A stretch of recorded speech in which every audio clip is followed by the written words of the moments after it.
Good evening, everybody, and welcome. I'm Georgina Godwin. I'm host of Meet the Writers on Monocle Radio. Now, we're live streaming tonight, so if you are with somebody inappropriate, you might want to be discreet. The Baillie Gifford Prize rewards excellence in non-fiction writing that helps us understand the world and one another, and that reminds us of the importance of deeply researched, thoughtfully told true stories. Established in 1999 as the Samuel Johnson Prize, it's been proudly supported by Baillie Gifford since 2016, and their commitment to intelligent, ambitious writing is invaluable, and we're so pleased about the announcement of the renewal. Thank you. Tonight's dinner and the Read Smart podcast are generously supported by the Blavatnik Family Foundation. Again, their support brings us together in this room and connects readers around the world to these remarkable books and to these remarkable writers. So, our judges this year. Pratinav Anil, historian at the University of Oxford, specialising in modern South Asia and global political history. Inaya Folarin Iman, journalist, broadcaster and social commentator whose work explores democracy, civil liberties and cultural debate. Lucy Hughes-Hallett, prize-winning biographer, novelist and critic, and former winner of this prize for The Pike. Peter Parker, deputy culture editor of The Economist, an acclaimed biographer and literary critic. And joining me on stage this evening, Rachel Lloyd, who is culture editor of The Economist and co-host of the Always Take Notes podcast, and chair of the judges and literary editor of The Times and The Sunday Times. It's Robbie Millen. Welcome to both of you. Now, you...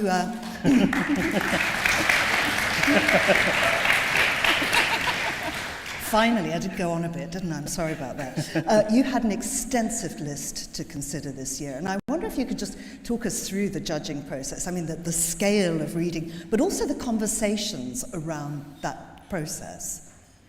Do you want to start with this? Sure, as the chair of the judges, just kidding, that's Robbie. It was an intensive process. We started in June, I think, and we had over 300 books submitted. So then it was a case of whittling it down to a working list, and then the long list, and then the short list. So it's been quite compressed and intense, but it's been very rewarding and enjoyable as well. There's a line in Helen Garner's book, I forget who she's paraphrasing, where she says you should be wary of committees who laugh too much, and therefore you should probably be wary of us because we did laugh quite a lot during this process. I'm a former judge of this prize, so I know what it demands: time, rigour, committed debate. How did the discussion unfold within your panel? Because I know it's not always simple, is it? I mean, were there any big disagreements? Do you know what? No. I mean, a couple of the judges are quite waspish, which I won't name, but I think we know who they are. It was actually very civil. I actually found it quite energising, because a literary editor, you're supposed to be kind of talking about books all the time, but actually to sort of get down and dirty with mechanics of a book with sort of 5 other really knowledgeable people, it was actually entertaining. It was a pleasure. And actually the rereading, I think it was a delight. Because sometimes you hear about Booker judges, sort of saying they're reading X number of books, which I don't quite believe. But this one, I sort of think we sort of did justice to the books by really engaging 2 or 3 times. And as editors and critics working closely with books and ideas, I wonder what you see the role of this prize is in helping serious non-fiction reach wider audiences and also just spark meaningful conversation within the general public. Well, I think of the Baillie Gifford motto of all the best stories are true. And they are, and they're also the hardest stories to write for the obvious reason that you can't make stuff up. So you can't, if you're struggling to work out how to go from one scene to the next or move one character from one place to another, you can't just add a load of stuff that didn't happen. You have to be completely rigorous, and yet you have to be thoroughly entertaining at the same time. And that is a skill that we think all of the 6 books on this shortlist have achieved wonderfully, but it's a very, very hard thing to do. Let's turn to our shortlisted authors and books. So here's how this next part will work. For each book, we'll begin with a short film, and then I'll ask Rachel or Robbie for a brief reflection on the work, and then we'll invite the author or their representative to the stage to receive their envelope. So, the Revolutionists, Jason Burke. Good afternoon, everybody, and once again, welcome on board this flight. We ask you to keep your seatbelt fastened while the seatbelt sign is. The couple took their seats in the first row in economy, just behind the first class section. In his pocket, the young man carried his own US passport and a scrap of paper containing notes of their instructions. She carried a prepared statement to read over the plane's intercom once it was under their control. As they sat waiting for takeoff, she observed that no one on board seemed to have recognised her. "Who are you?" he asked. When she told him, he nodded and touched his fingers to his forehead in mock salute. The minutes passed. They waited as they had been instructed to do. Then the plane with its 138 passengers and 10 crew taxied, took off and climbed over the Dutch coast before setting a course due west. Drinks were served, and then, after 21 minutes, with the plane just crossing the British coast over Clacton in Essex, it was time.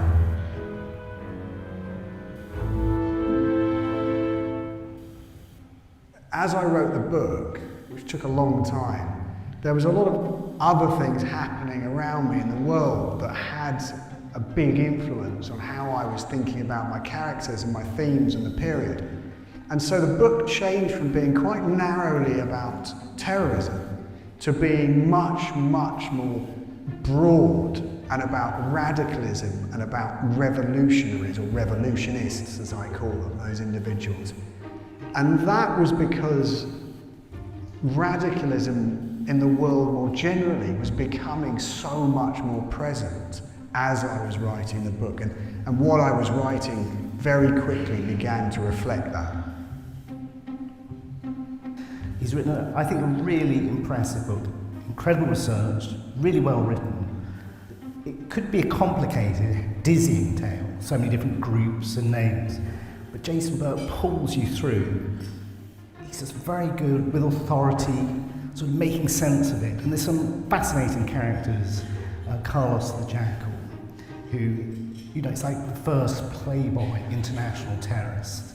You know, always making sure he had the right designer suits, the right shades before engaging in some terrible activities.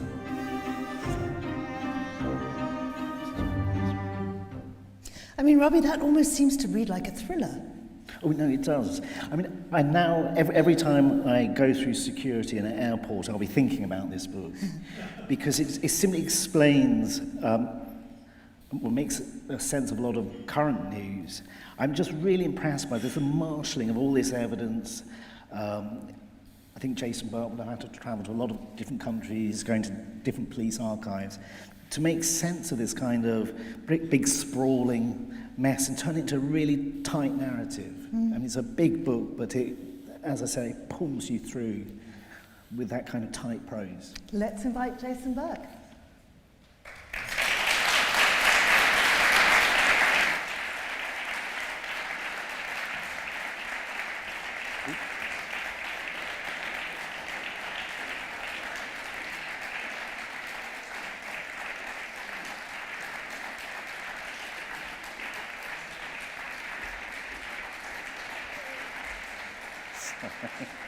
Thank you very much. I thought you could get an envelope.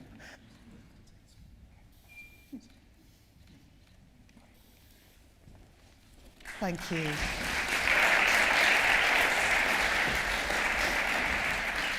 We're going to move on now, and our next book is How to End a Story by Helen Garner.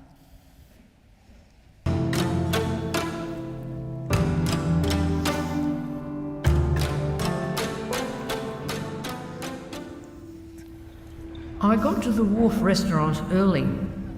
A tremendous orange container ship from Trinidad was sliding under the bridge, so vast that it blocked the view with its freshly painted side, so tall as to seem two-dimensional, and right up on top, a rim of clear, sparkling white.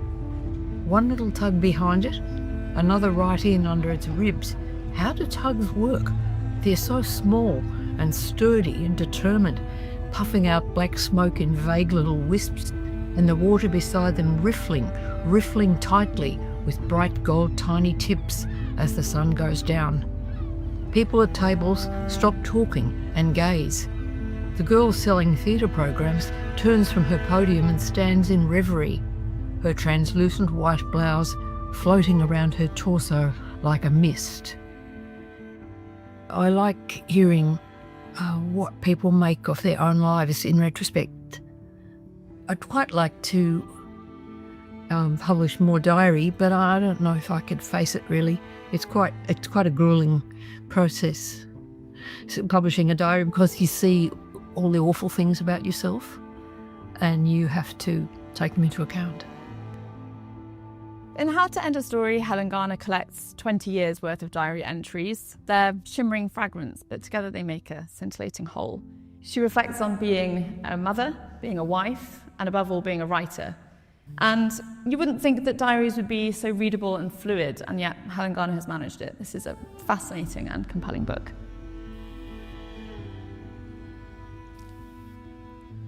Rachel, Helen Garner's diaries are greatly admired. What is it about this particular volume, do you think? The collection, because it spans such a long period of time, you can trace the difference of the changes that are taking place in her life, and yet the consistent thread throughout all of it is the kind of exquisite originality of her voice. On every single page there is a wonderful remark, there's an astute observation, there's a kind of startling description. And just collected as a whole, it's very immersive. I think it was the longest on the shortlist, but it doesn't feel that way. And there's at least one judge who was reading it at night and said that he looked forward to getting to bed in the evening because of just the richness of its insights. Well, Helen can't be with us tonight, but Lettuce Franklin, her representative, is. So if Lettuce would like to come up on the stage.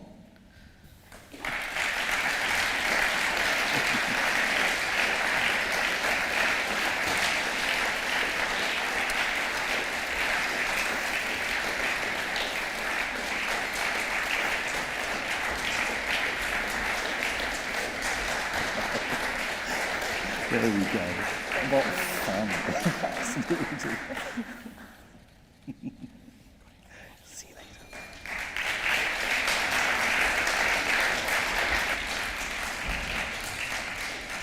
We're going to get the authors to come up quicker so you don't have to clap for so long. Right, up next, it is The Boundless Deep, Richard Holmes. Early one morning, the three of them hired a boat and went rowing far out on Windermere. And amid the glassy silence, Tennyson suddenly burst into poetry. Fitzgerald recalled resting on our oars and looking into the lake, quite unruffled and clear. He quoted from the lines he had lately read us from his manuscript of the poem Mort Dartha about the lonely lady of the lake. The exact lines sent echoing over the waters were these: King Arthur's sword Excalibur, wrought by the lonely maiden of the lake, 9 years she wrought it, sitting in the deeps upon the hidden bases of the hills. For a moment, Fitzgerald was left speechless, but also rather embarrassed. But after a solemn pause, Tennyson innocently exclaimed, "Not bad, that Fitz, is it?" So the friendship was sealed in a burst of laughter that echoed long after the poetry, far over the lake. Throughout the in memoriam poem, religion and science, what do you believe, how did the world begin? Is nature a creative, kindly force with God behind it, or is it maybe a meaningless force, which is cruel? And that falls at him all the time. And I think up to the point that he becomes poet laureate, they're equally pulled. And gradually, as he becomes more celebrated, I think his position becomes much more established, his belief, and he's happier with his traditional religious beliefs, I think. It's beautifully written, as you would expect, but it's absolutely fascinating about how Tennyson, the young Tennyson, was interested in science, particularly astronomy and geology, and how this fed into his work. So it's not a conventional biography in that it doesn't cover the whole of Tennyson's life, but in a way it covers the more interesting years of Tennyson's life before he became the great bearded laureate and a Victorian. And Holmes is very, very good on writing about the early poetry and quoting it. and analysing it in relation to science and the crisis of belief. So it's beautifully done. I think it's a terrific book. Robbie, Richard Holmes has really shaped the modern biography, and I wonder what this portrait of young Tennyson revealed to you. First of all, I'd love to praise. He's such Richard Holmes, such a witty, elegant writer. Every sort of sentence perfectly judged and complete joy to read. Now, I sort of approached Tennyson with a bit of skepticism because we think of Tennyson as that great sort of bearded, boring, old Victorian monument. And I think Richard Holmes does a brilliant job of sort of dusting him off and finding the young Tennyson. It's hard to believe that someone like Tennyson was once young, and Richard Holmes does a brilliant job of showing it. And I think there was one reviewer was so excited by this literary revamp that he called Richard Holmes the Trini and Susanna of literary makeover, which I think is quite a beautiful description. Fantastic. Let's have Richard Holmes to the stage, please.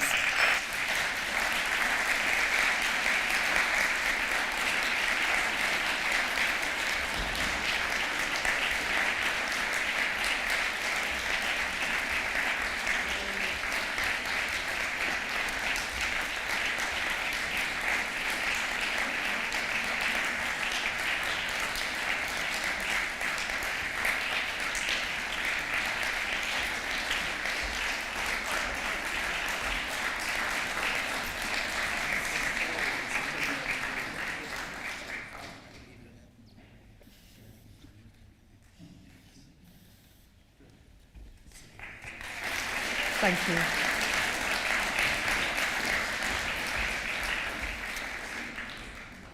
On we go now, and this is Captives and Companions. It's Justin Marozzi.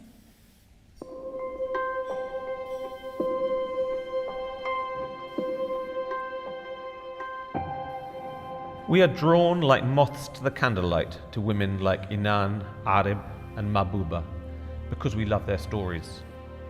But perhaps the more convincing version of women's servitude in these first centuries of the Islamic Empire is that suggested by the scant words roughly traced across this limestone slab, far away from the rarefied, brightly sparkling, wine-quaffing world of Abbasid high society. Just as the tomb of the unknown soldier tells a universal story of war and loss, more compelling than the pomp and circumstance of a general's marble sarcophagus, so this skeletal life set in stone speaks to us sorrowfully and takes us down to earth with a jolt. The noisy, brilliant and beautiful singing slave girls are no less real for their rarity, but the great numbers of women, silenced into anonymity by the absence of historical records, whose lives were not even marked by a few chiseled lines on a gravestone, tell their own story of slavery and the suffering it entailed. This is a story which is much less well known, at least in the West, than the Atlantic slave trade. And I think a lot of Western historians have been quite parochial in looking overwhelmingly at that particular aspect of a phenomenon which we have to say is a global phenomenon. Slavery existed in ancient Greece, ancient China, ancient Egypt, and tragically there is modern slavery today. So it was trying to look at a really important long history that is much less well known, I think, to most readers. Absolutely loved Captives and Companions. I think it is a fascinating subject, the history of slavery in the Arab and Islamic world. And I think it's one of those subjects that, whilst it should be something that is talked openly about and discussed pretty frankly, like different other aspects of history, I think it is something that we very much shy away from. So I think it's a courageous and rich book, heavily researched, and doing something that is really, really necessary and important to have a much broader conversation about such an important topic. Rachel, as has been pointed out, it's a vast and complex history. What most impressed the judges by Justin Marozzi's approach? So it was the breadth on the one hand, tracing this story of slavery in the Islamic world right back to the Quran and the story of Bilal, but bringing it right up to the present day via corsairs, court poets and eunuchs. But what was what we were all struck by was the verve and skill with which he moved between all of his different topics and materials and time periods. I mean, it's a huge, the scale of the material that he'd amassed was massive. I mean, between 12 million and 15 million people were enslaved in the 13th centuries that he's covering. So there was a lot to do here, and yet he's compiled it into a really elegant narrative. Justin Marozzi, if you'd like to come up.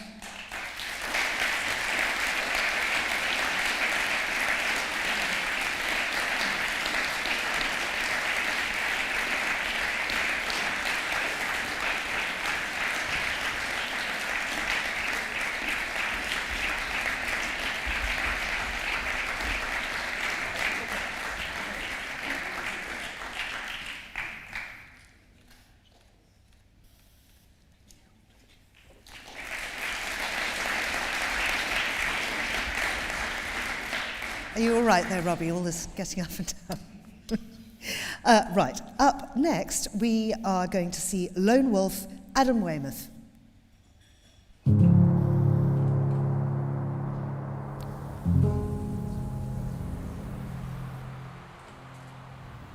After these years of thinking about wolves, of following their path back into Europe, I've come to see them as disruptors. They move fast and they break stuff. They are provocative, as symbolic as they are ecological. They demand answers. Can we cede space? Can we sanction risk? Can we cope with change? Can we permit ourselves to fall back in love with the world? If we are to relinquish at least some of our grip on the land, as we must, then it is the wolf that asks us if we really think we can. If wolves have shown us anything during their million years on the planet, it is that they are supremely adaptable to change. As the great migrators on this planet have always known, people and animals alike, movement is an existential necessity. That in times of crisis, nothing can be contained. That in times of need, we move. Lone Wolf is the story of a wolf that was born in the south of Slovenia in 2011. And he had a GPS tracking collar put on him. And then at 18 months old, he left Slovenia and did a 1,000-mile walk through the Alps, through Austria, through Italy. He eventually became the first wolf back in the Italian Alps for about 200 years, where he bumped into a female wolf on a walkabout of her own, and when they bred, they became the first pack back in the Italian mountains for centuries. So I followed the wolf's journey on foot as well to see how people are adapting to wolves coming back to the Alps, but also the other changes that are happening in Europe at the moment. We've not had wolves in the UK for about 300 years, but everyone still knows really intensely, emotionally how they feel about them, the love and the hate for wolves, which is why it's such a great animal to write about, because everyone is so incensed by it. Wolves are becoming really politicised all across the Alps, and the way that in the countryside local politicians are using the wolf as a kind of scapegoat for these much more complicated problems that are happening. It felt like one of the world's oldest culture wars to me, the way that the wolf's being used. This is a wolf's eye view, as it were, of the migration crisis, of the far right, of the peasantry, and many other things. It's a rather vast canvas, and it's all put together really well. Robbie, for you, what lingered most in this journey across landscape and also ideas? I actually think the pursuit of the wolf itself. I think that core element of the story, just sort of imagining this single wolf sort of trying to cross motorways, trying to move around towns and things like that. But it's one of those books that was really surprising. Obviously, the nature writing element of it is absolutely beautiful, but then it sort of strays into all sorts of territory, like environmental policy.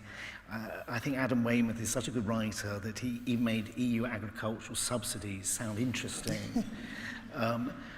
It covers cultural history. It's kind of a deceptively small book compared to some of the others, but I thought it contained so much, and it was so thoughtful, absolutely beautifully written.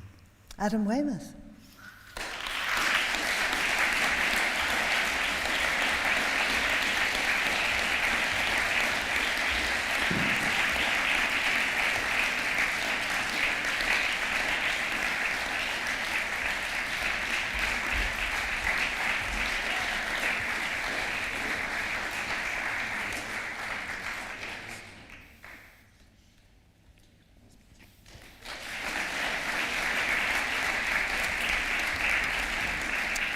And now we come to the last of our shortlisted writers. It is Electric Spark by Frances Wilson. Muriel Spark had superpowers. She was in no doubt about this. She was aware from the start of a definite something beyond myself, and access to knowledge I couldn't possibly have gained through normal channels. Aged 5, she went to a matinee show where a performer called Florrie Ford reclined glittering in the middle of the stage beside an enormous wireless set with multicoloured illuminated bulbs which looked like light bulbs. There is a moment in every childhood, said Graham Greene, when the door opens and lets the future in. Spark remembered this performance because the woman controlling the radio waves was the artist she would one day become. Every detail I discovered was strange, to put it mildly. What really struck me was her preoccupation with blackmail. She saw Western culture as essentially a blackmail plot, and she found blackmail everywhere. God was a blackmailer, psychoanalysis was a form of blackmail, but there was no purer form of blackmail than biography. She lived in a different dimension of time to the rest of us. She thought in the future tense, and she suffered from foresight. This is not your ordinary literary biography. It's very unusual in its structure. It really tells a story of Muriel Spark's earlier life, but Frances Wilson brilliantly somehow manages to tell us about most of Muriel Spark's subsequent works and to give us a feeling of where those books come from and where the ideas in them have their origin. Brilliant, funny, sharp, kind of crazy some of the time. And Frances Wilson is witty, slightly frightening, you know, that little kind of prickle of sharpness, always surprising. Rachel, I mean, Muriel Spark was an enigma. What did Frances Wilson illuminate in this biography? Muriel Spark's a kind of a tricky subject because she left behind this absolutely huge archive, didn't throw away anything, was really a bit of a hoarder, which when you think about it is a kind of gift to a biographer. But it's not, because you have to A, wade through all of that stuff, but B, Spark also kind of left these puzzles and sort of was constantly retelling her own story in ways that, you know, the biographer's job is to kind of navigate through all of that stuff, compress it into a form that makes sense, is interesting, and I think Frances did this brilliantly in it, as Lucy said, a wonderfully inventive biography. Frances Wilson, if you'd like to come up.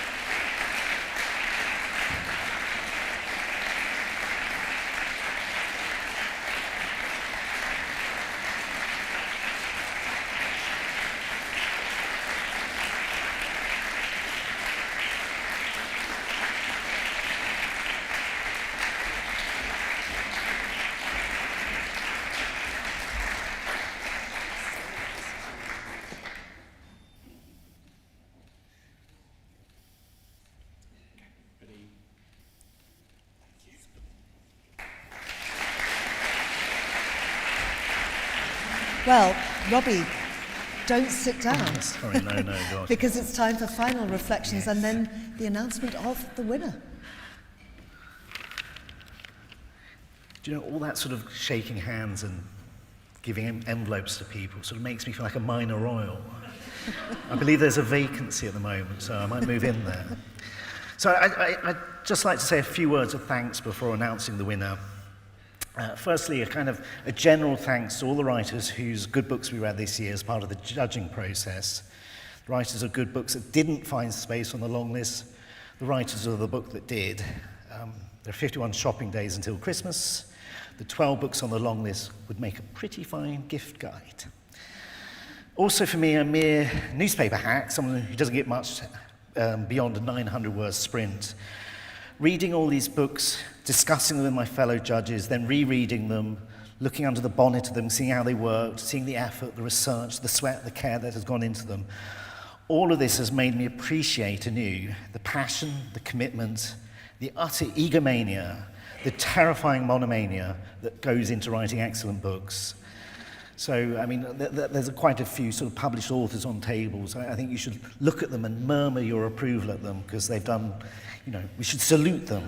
It's a slow way to make money, but you have my complete respect for your idealistic masochism. I'd also like to thank my fellow judges, Pratinav Anil, Lucy Hughes-Hallett, Inaya Follerin Aman, Peter Parker, Rachel Lloyd. They've been great, sparky, intelligent, knowledgeable, sometimes waspish company. It's been a terrific book club to be a member of. I think we're the travelling Wilburys of book supergroups. I'd also like to thank four who helped run and organise the prize in this event, in particular Matt Railton and Arifa Chowdhury for their expert hand-holding. Also to Toby Mundy, the director of the prize, and Sir Peter Bazalgette, the chairman, for their wisdom, charm and reassurance. And the generous sponsors, the Blavatnik Family Foundation and Baillie Gifford. Without their assistance, this event, if it even existed, would probably be at Wetherspoons. The horror, the horror. So Baillie Gifford is doing particularly a good thing by backing this important prize. Now, that's the Thank Fest over. So who's won? Now, it's in here, I believe. I do actually know, but we have to have a prop. It makes it more interesting. When the judges met last week, we reached a unanimous decision. We admired the quality of the writing of the winning book, the pure line-by pleasure of reading it. We admired the author's ambition, the power of their observational skill. We were impressed by the book's intellectual power, unhindered by stuffiness or jargon. The book that has won is a brilliant insight into the workings of creative mind. It's also a book full of feelings, love, rage, fondness, self-doubt, and more. And it's also very funny in places. This remarkable book is also a cautionary tale about the horrors of the literary male. The winner of the Baillie Gifford Prize for Non-Fiction 2025 is How to End a Story by Helen Garner.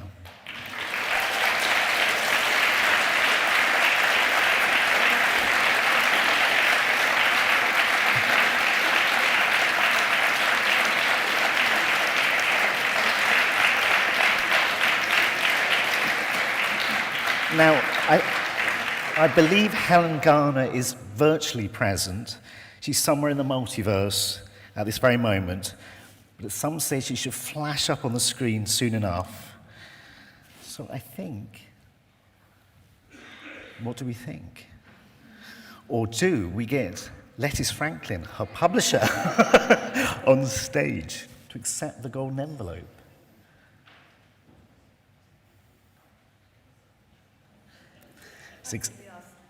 Yes.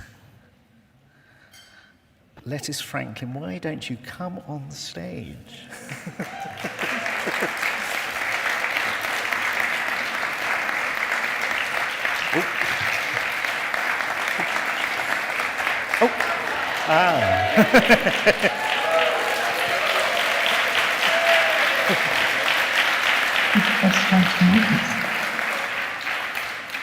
Hello, Helen, can you hear us? Yes, I can. Do you know that you've won? Oh, yes. Our computer went booked out for a moment, but somebody sent us a text. Yeah. do you want to say a few words? Who am I addressing? Yeah, I'm sorry, I'm speechless. I sort of don't belong in this exalted company of intellectuals. That's my first thought. But I'm staggered. I'm overjoyed. And when I found I was shortlisted for this, I just completely freaked out. And I spent a lot of time. Actually, I was working on another book, so I was able to find a place to hide, I guess, from any anxiety that I would otherwise have felt, which would have been total. So I had never dreamt that my book would win a prize of any kind, actually, because it seemed to fall down the cracks between between types of books that people consider prizeworthy, and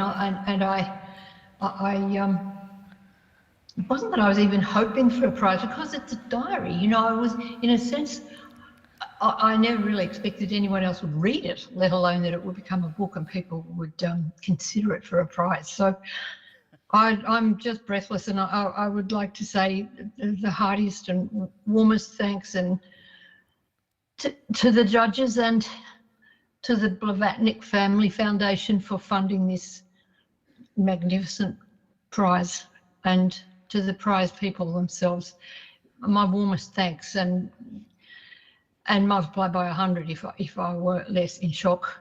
Thank you. Thank you very much. Thank you.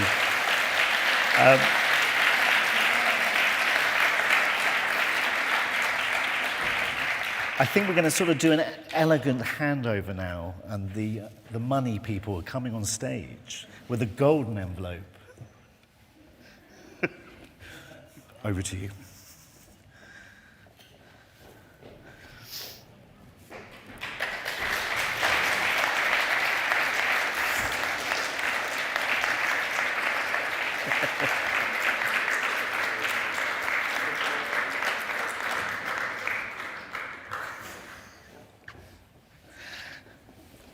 So I think it's 11 hours ahead in Melbourne, so as Helen Garner goes back and prepares for breakfast, let us prepare for the after party.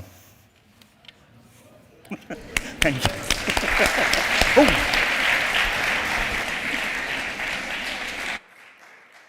So that's all there is tonight. Thank you so much to our sponsors and to all of you for coming. 1,000 congratulations to Helen Garner and her publishers. It's been a wonderful evening. I hope you've all enjoyed it. Thank you all for coming. Hope to see you all next year. There is a party. It's there on the postcard, and there's the address. Do come. Everyone is welcome. See you next year. Thank you.